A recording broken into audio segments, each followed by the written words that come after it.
నమస్తే. నేను మీ గోపి. ప్రస్తుతం మనతో పాటు ఉన్నారు సుప్రీంకోర్టు అడ్వకేట్ సాయికృష్ణ ఆజాద్ గారు ఉన్నారు. ఆయనతో మాట్లాడదాం. నమస్తే అండి. నమస్తే గోపి గారు. రీసెంట్‌గా మనం సుప్రీంకోర్టు జడ్జిమెంట్ ఏదో ఒకటి చూడడం జరిగింది.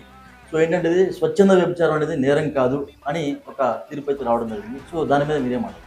చాలా మంచి విషయము ఏంటంటే సుప్రీంకోర్టు వారు ఇచ్చిన జడ్జిమెంట్ ప్రకారంగా ముఖ్యంగా భారతదేశంలో పుట్టిన ఎవరైనా సరే భారతీయులు ముఖ్యంగా 18 ఇయర్స్ దాటి అంటే 19 ఇయర్స్ వయసు ఉన్న ఎవరైతే స్త్రీలు ఎవరైతే ఉన్నారో వారు స్వచ్ఛందంగా ఎవరి బలవంతం లేకుండా వ్యభిచారం చేయవచ్చు, దాంట్లో ఎలాంటి ఇబ్బంది లేదు అని చెప్పి సుప్రీంకోర్టు వారు చెప్పడం జరిగింది.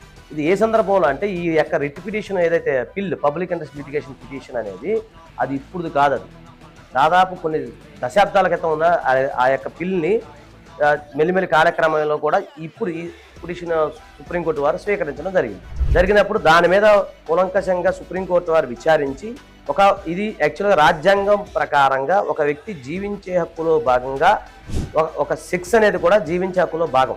సో దాంట్లో భాగంగా ఆర్టికల్ 21లో భాగంగా చెప్పడం జరిగింది.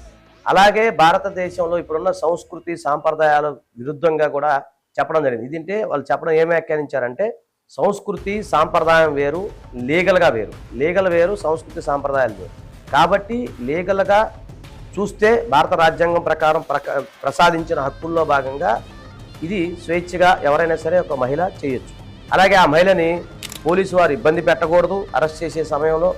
అలాగే ఆ మహిళ దగ్గర ఆమె దగ్గర కండోమ్స్ దొరికినా కూడా ఆమెను చులకనగా మాట్లాడకూడదు, ఆమె పేరు గురించి ఎక్కడ పత్రికలో రాకూడదు, అసలు ఆమె టచ్ కూడా చేయకూడదు. కాబట్టి ఇది కాకపోతే ఈ సందర్భంలో సుప్రీంకోర్టు వారు చెప్పింది ఏంటంటే ఎప్పుడైనా సరే ఉమెన్ ట్రాఫికింగ్ అంటే మానవ అక్రమ రవాణా కనుక జరిగినా, ఎవరైనా ఫోర్స్ఫుల్గా ఆ మహిళను కనుక వ్యభిచారంలో దింపినా అలాంటి వారిపైన ఉక్కు పాదంతో అణిచివేయాలని చెప్పి చెప్పడం జరిగింది.